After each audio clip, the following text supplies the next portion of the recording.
Good morning students. From this video we are going to start with the next classification of carbohydrates. In the last video we have completed monosaccharides. Okay, carbohydrates are divided into four groups if you remember: monosaccharides, derived monosaccharides, oligosaccharides and polysaccharides. So we have completed the monosaccharides part and now we are going to start with derived monosaccharides.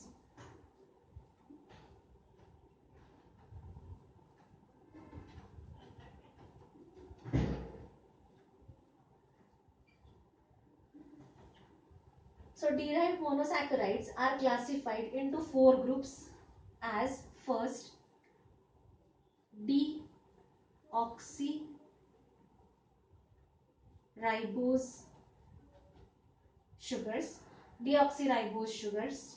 Second, amino sugars.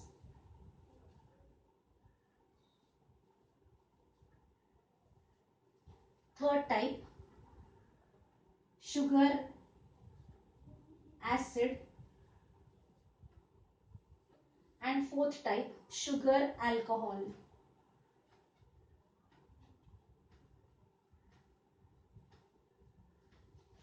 Okay, so let us see what are deoxyribose sugars. If you remember, in the sugar ribose, we have drawn the ribose sugar as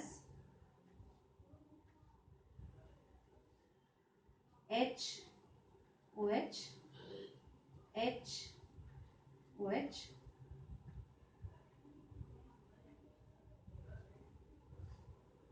H OH, CH2OH, H. This was the fifth carbon, right? Now, in case of ribose sugar, the oxygen is present.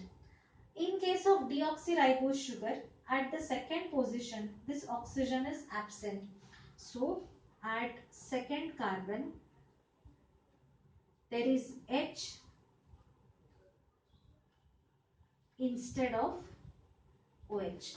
In case of deoxyribose sugar, so there is deoxygenation. Deoxy means what? Without oxygen. या second carbon ला oxygen नहीं है. That distinguishes deoxyribose sugar from ribose sugar. Okay, so this is clear. Now, what are amino sugars? Amino sugars means these are the sugars in which there is replacement of OH group of the sugars by amino group. So they are derived by replacement of OH group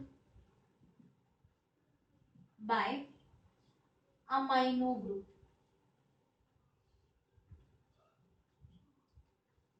And examples of amino sugars are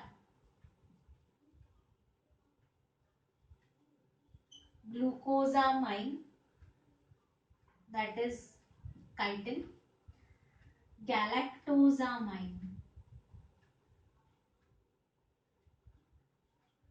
that is chondroitin sulfate.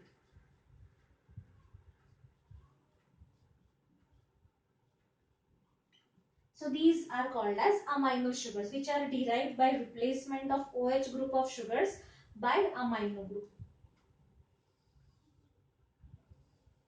Third group is sugar acid. Sugar acids are derived by the oxidation of aldehyde group.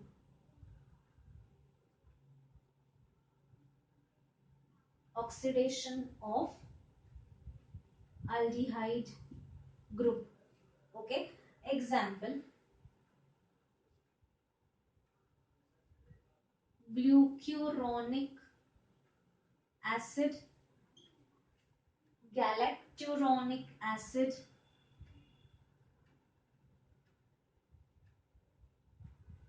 and ascorbic acid, which is vitamin C. So these are sugar acids. Now sugar alcohol. Sugar alcohol मध्ये the aldehyde group is replaced by the alcohol.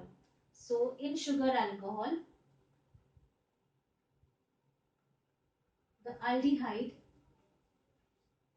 is replaced by OH group. For example, mannitol from mannose. Mannitol is derived from mannose, and sorbitol is derived from glucose. Okay, so these are four types of derived monosaccharides. So deoxyribose sugars, amino sugars, sugar acid, and sugar alcohol. Fine, so these are the different types of derived monosaccharides. Now we are going to start with the next classification, that is oligosaccharides.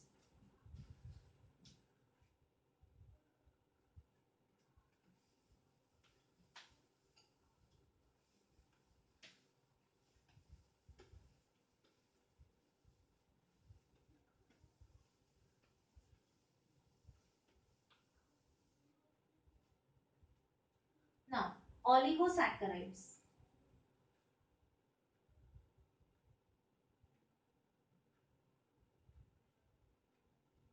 The meaning of the word oligo is few. Saccharine, sugar. So oligosaccharides are formed by the condensation of 2 to 9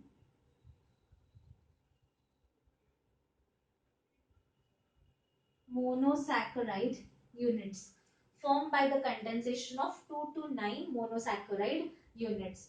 And different types of oligosaccharides, you can classify them as disaccharides, trisaccharides, etc.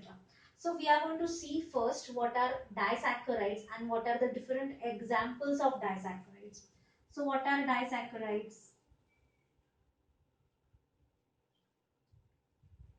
Disaccharides are also called as double sugars. They are most common.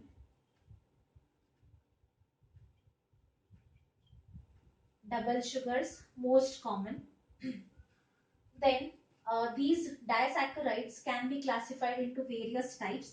Like first disaccharide we'll discuss is sucrose. Second type of disaccharide is lactose.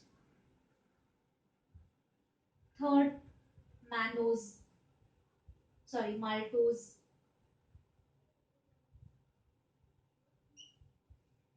So let us understand sucrose first. Sucrose is commonly called as cane sugar. It is also called as table sugar. It is a commercial sugar.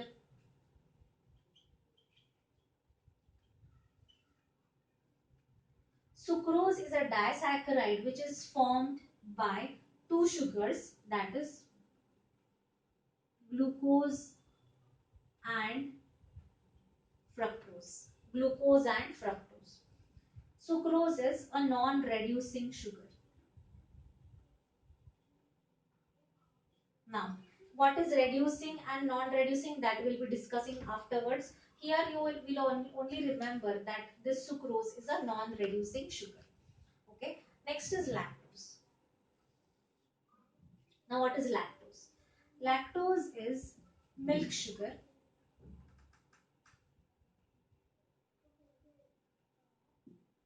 It is made up of two units, two monosaccharide units, that is glucose and galactose. दोन एक glucose and galactose चा मिळून एक lactose होतो. It is abundantly found in the milk of mammary glands.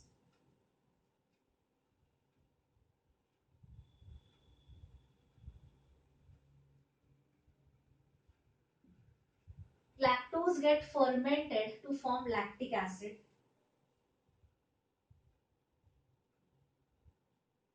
Fermentation forms lactic acid. It is abundantly present in the milk of an elephant.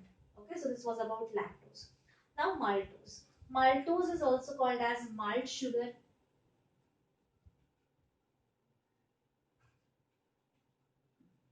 Maltose is a product formed during the germination, during the hydrolysis of starch,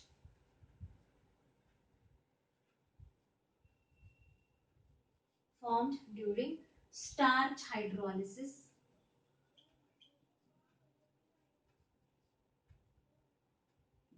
made up of two glucose units joined to each other.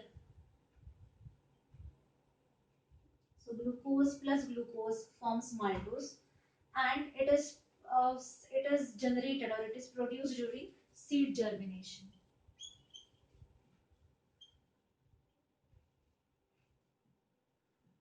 formed during seed germination. So these are the different types of disaccharides: sucrose, lactose, maltose. One more type of disaccharide that we'll discuss is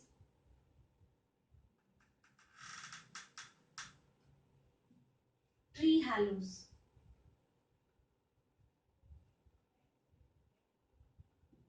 Now, where is trehalose present?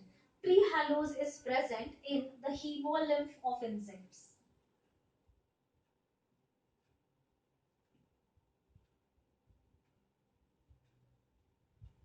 Because of the sugar, the insects can fly. So insects, these are non what you can say, these are invertebrates, so they get energy because of this trehalose sugar, which helps them in flight.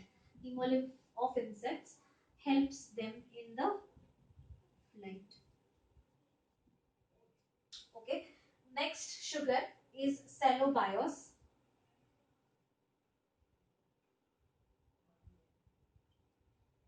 which is formed from the cellulose units by joining of cellulose units, or it is a product of degradation of cellulose.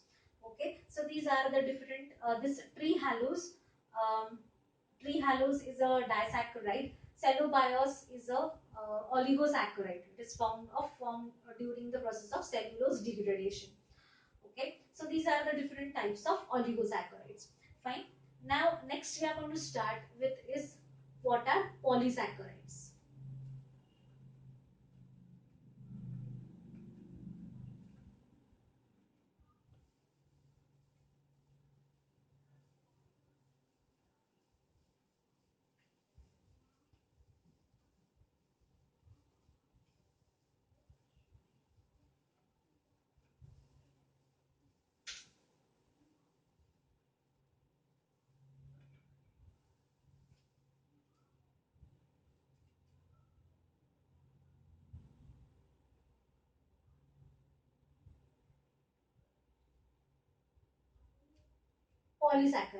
Polysaccharides are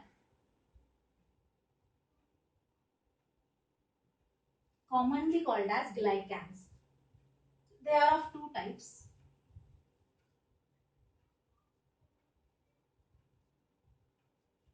homopolysaccharides and heteropolysaccharides.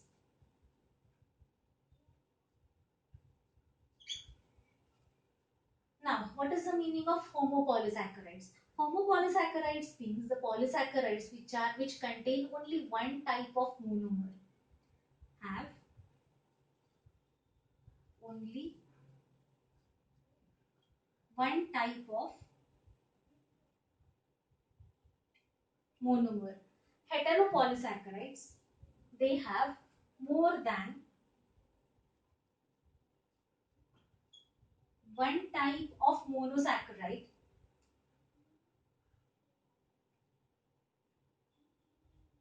or their derivative.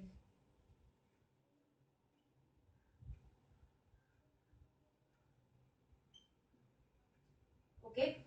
Now, polysaccharides can also be classified based upon their functions as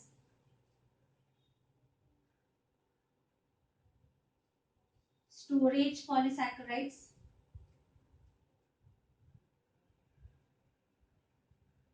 structural polysaccharides, and mucopolysaccharides. Storage, structural, and mucopolysaccharides. Now, storage polysaccharides are further classified into three groups. starch,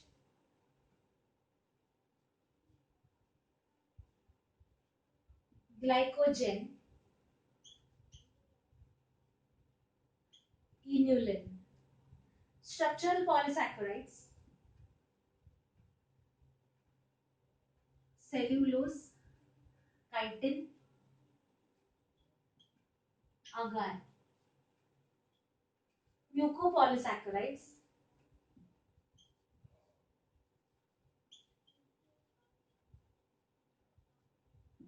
hyaluronic acid, heparin, chondroitin sulfate.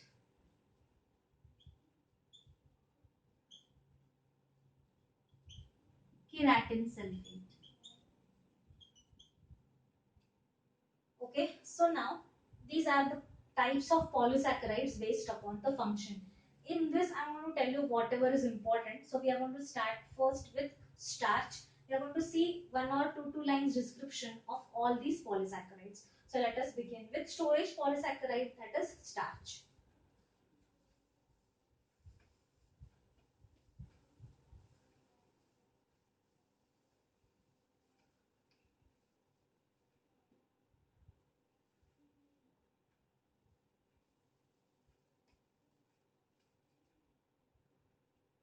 So listen, we are discussing first storage polysaccharide, that is starch. Now, what do you know about starch? Starch is an important component of our diet, right? Starch is present in the tubers, root tubers, stem tubers, that is potato, is rich in starch. Okay, so starch is an important part of diet. It is present in the tubers. It is it is a component produced by the plants. Starch forms secondary helical structures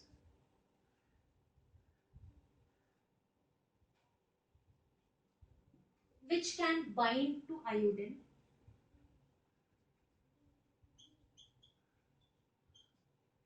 and the reaction of starch and iodine, you know, starch reacts with iodine to give a bluish black color. Okay, now starch consists of two components. The two components of starch are amylose and amylopectin.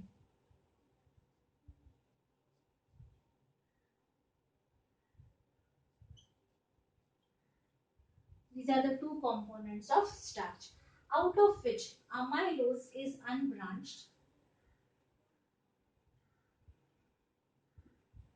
amylopectin is branched. Amylose forms 15 to 20% of starch.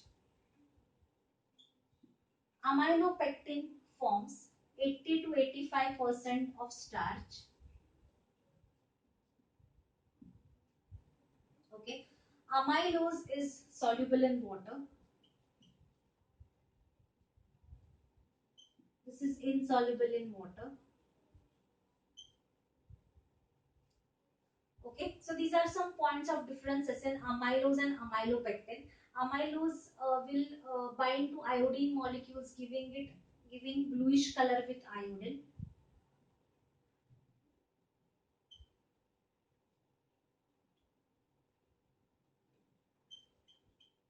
This is going to give you red color with iodine. Okay, so this is about the starch, which is a polysaccharide made up of many glucose units in both the linkages, alpha linkages as well as beta linkages. So they form. So this is going amylose fraction is going to form alpha 1,4 linkages. Amylopectin forms alpha 1,6 linkages. Okay, you need not go into the details of it because they are not going to ask you so much. Just remember two fractions of starch, amylose, amylopectin. Now potato, you must have seen when you put potato in water, the potatoes get that typical white color, or the because of the dissolution solution of starch, that is amylose fraction in that. Alright, so this is all about starch. Now we are going to start with the second storage polysaccharide, that is glycogen.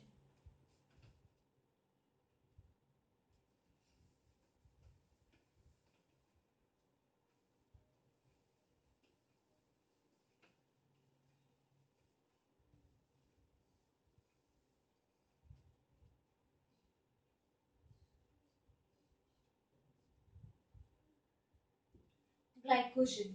Glycogen is the stored form of glucose in animals.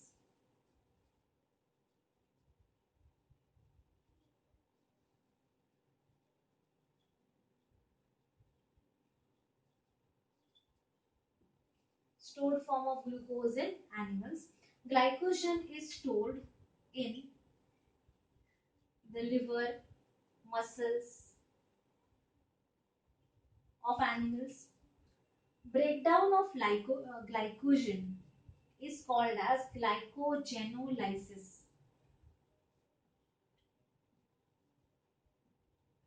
and formation of glycogen is called as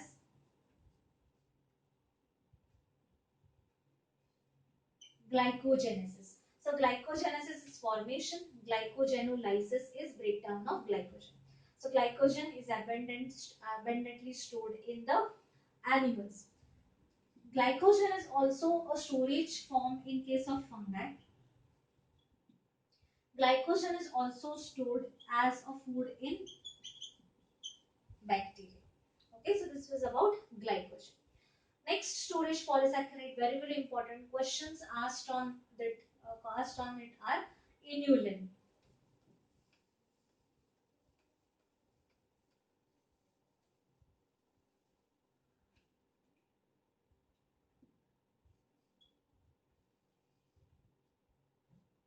So what is inulin? Inulin is a polymer of fructose.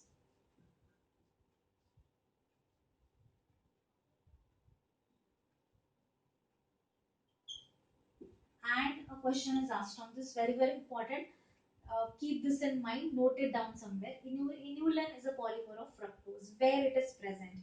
It is present in, it is found in the root tubers of garlic, onion, sweet potato, dahlia, etc. Okay. Now, this inulin, it cannot be metabolized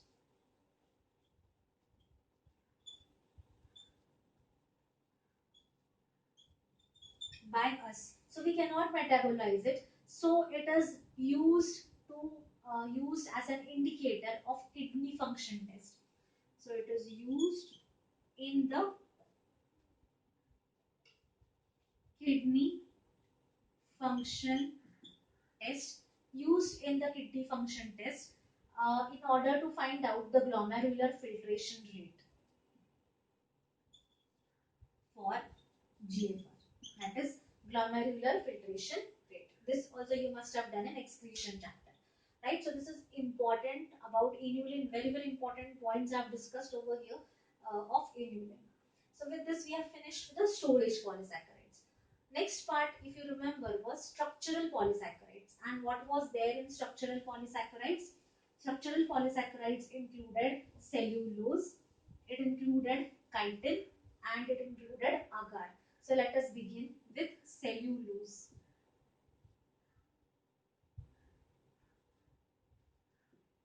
What important points about cellulose you have to remember? Cellulose is the most abundant polysaccharide.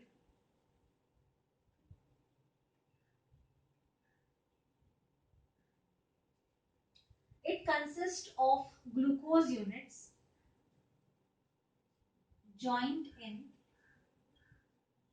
beta 1,4 linkages. Third, it cannot be digested by us,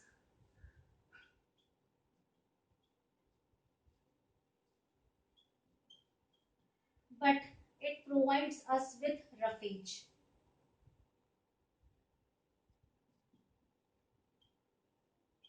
provides the roughage. That means it facilitates intestinal movement.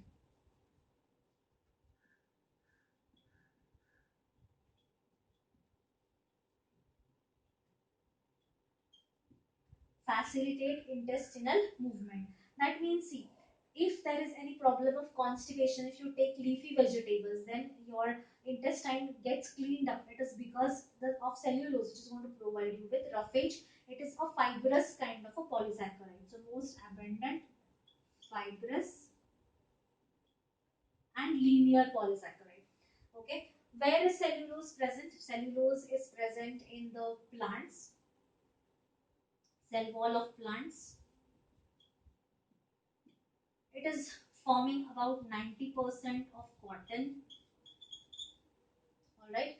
And it is also present in the tunic, tunicin, if you remember, tunic, or which is a leathery covering on tunicate. So it is present in tunic of tunicates.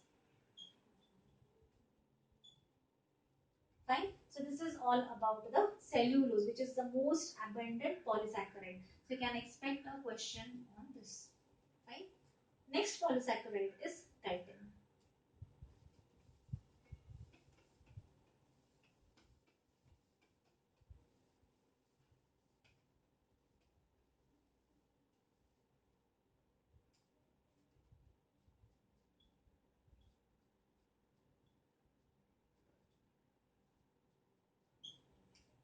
So what is chitin?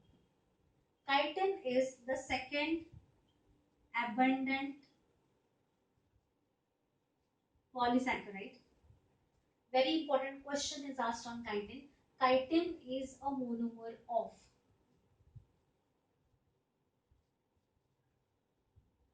chitin is a polymer of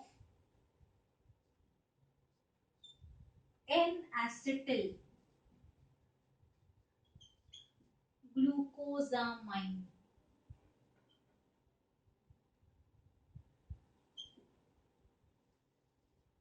Polymer of N-acetylglucosamine.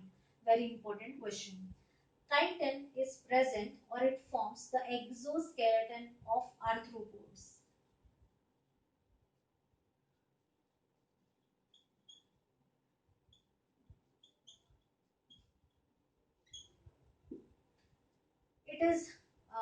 It is leathery and protective.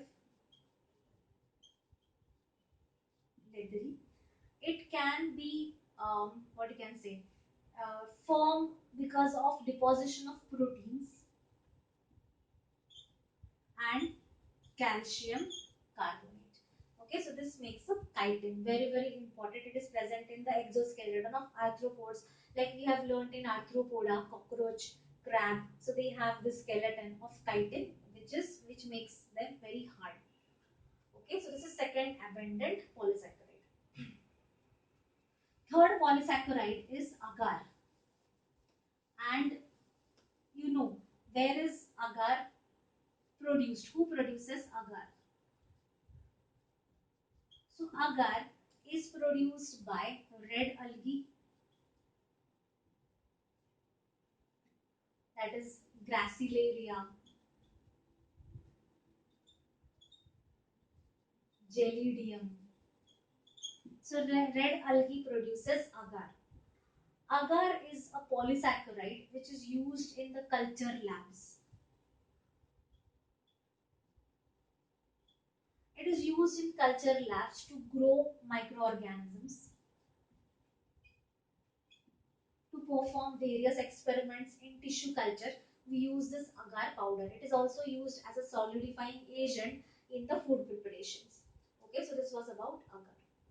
Now, the third type which we have to do is mucopolysaccharides.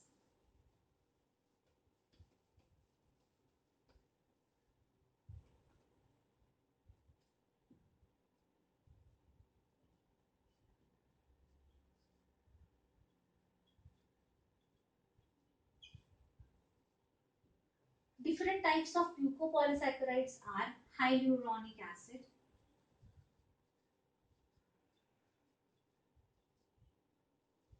which is present in the vitreous humor of the eye. Or hyaluronic acid is also present in the oocytes follicular cell. So we can break this hyaluronic acid by using the enzyme hyaluronidase. Then second is heparin, which is acting as an anticoagulant.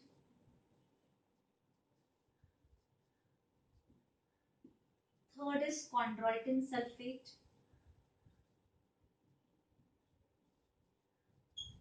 which is present in the cartilages. And fourth is keratin sulfate. Our vegetable, bindi, it gets a sticky character because of a mucopolysaccharide present in it. Okay, so these with these children we have finished with everything about carbohydrates. So we have completed the biomolecule carbohydrate, proteins, and we have finished with the enzymes. Now whatever is left are lipids and the nucleic acid. So within the next week in next week rather, we'll finish the lipid, and we will try to finish nucleic acids also.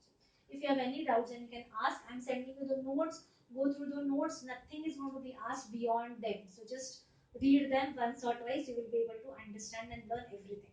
Thank you very much.